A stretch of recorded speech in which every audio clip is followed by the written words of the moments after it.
Today we're going to be talking about the modem and the Wi-Fi. One of the most common calls that we receive is that your Wi-Fi has gone out, may not be giving off the correct signal, etc. With these Xfinity modems, you're actually able to tell how the status of your modem just simply by this light. So as we can see, we have a solid white light.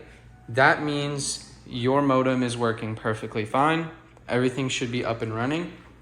And if you're having trouble connecting to the Wi-Fi with the name and the password that has been left with you in your unit, one of the easiest ways to find that out is by holding this blue button and saying Wi-Fi information.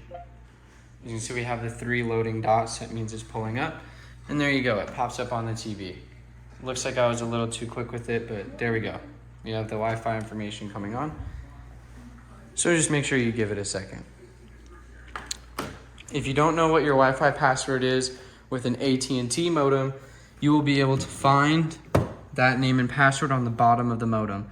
As you can see, we have a modem here that shows the name and the password. However, that name and password does not apply with these Xfinity cable boxes and or modems because we are able to set our own.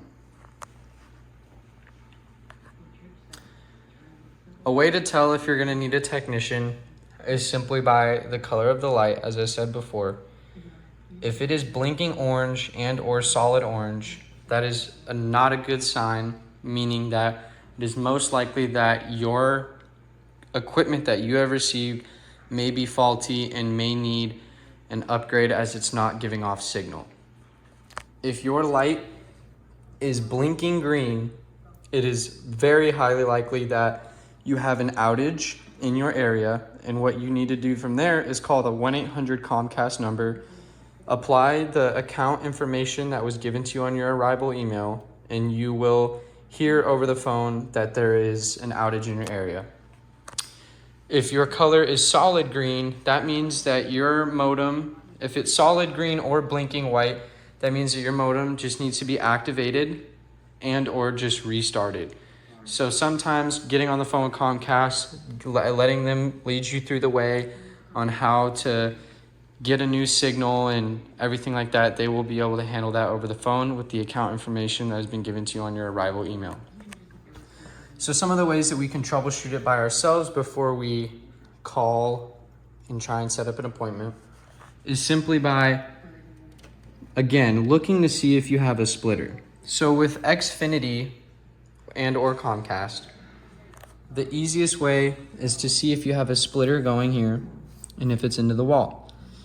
With Xfinity, unlike AT&T, you do not need Wi-Fi to run cable. So as we can see, our cable box is on, and if we unplug the modem here, we can go ahead and unplug that. So meaning you could be getting no signal from your Wi-Fi, yet your TV can still play cable and everything perfectly fine. So if your cable is working and your Wi-Fi is not working, you're just gonna go ahead and see if these cables are tight enough as well as the splitter. Go ahead and restart it for a little bit amount of time. I'd say 15 to 30 seconds with these modems. They require a little bit less of a reset than the cable boxes.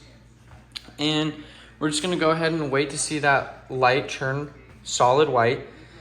If the light does not turn solid white and it turns to any of the other colors that we have provided you with, you will need to schedule a cable technician, and you can do that by contacting the numbers that we have provided and the account numbers, as well as any passcodes that may be needed in the Sterling arrival email, as well as the CIU.